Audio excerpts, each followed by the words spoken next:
প্রত্যেক প্রবাসীকে যারা Bangladeshi passport use করবেন অথবা বাংলাদেশের নো ভিসা স্ট্যাটাস নেবেন, তাদের প্রত্যেককেই এই পাসপোর্টের মেয়াদকালে প্রতি বছর একটি নির্দিষ্ট পরিমাণ টাকা বৈধ চ্যানেলে বাংলাদেশে প্রেরণ করতে হবে।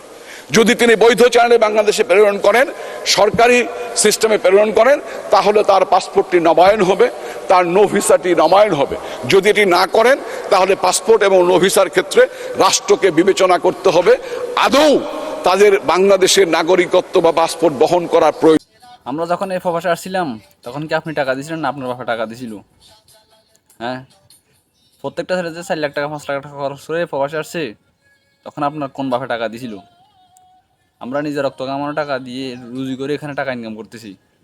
ওইটা আমরা বিকাশে পাঠাই বা ব্যাংকে পাঠাই বা হুন্ডিতে পাঠাই, ওইটা আমাদের ইচ্ছা, ওইটা আমাদের পার্সোনাল ব্যাপার। আমরা টাকা ইনকাম করি, ওইটা আমাদের পার্সোনাল ব্যাপার। আমরা যেভাবে হোক টাকা পাঠালে ব্যাংকে পাঠাবো না ওইখানে খরচ করবো না কী করবো, এটা আমাদের ইচ্ছা।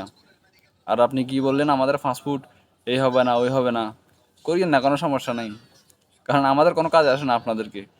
একটা ছেলে যখন বাংলাদেশে ডাক্তারি করতে যায় তখন ফিট ছেলেটাকে আপনারা আনফিট করে দিন। ওই ডাক্তার এটাও তার বাপের টাকা দিয়ে করা, তার নিজের টাকা দিয়ে সে ডাক্তারি করতে যাবে, সেই ছেলেটাকে আপনারা আনফিট করে দিন। তো যখন বললে অমুক টাকা লাগবে, 10,000 টাকা লাগবে, 20,000 টাকা লাগবে, তখন আপনারা তাকে ফিট করে দিন একমাত্র টাকার জন্য। তো প্রবাসীরা আর আপনাদেরকে কি করবে? প্রবাসীরা যদি ব্যাংকে বিকাশে টাকা না পাঠায়, আপনাদের মতো মানুষ পথে বসবে। প্রবাসীদের কারণে বাংলাদেশের চাকা ঘুরতেছে, এটা মাথায় রাখিয়েন। আর প্রবাসীদের পার্সোনাল ব্যাপার নিয়ে আপনি মাথা ঘামাইয়েন না, আপনার এটা উচিত না।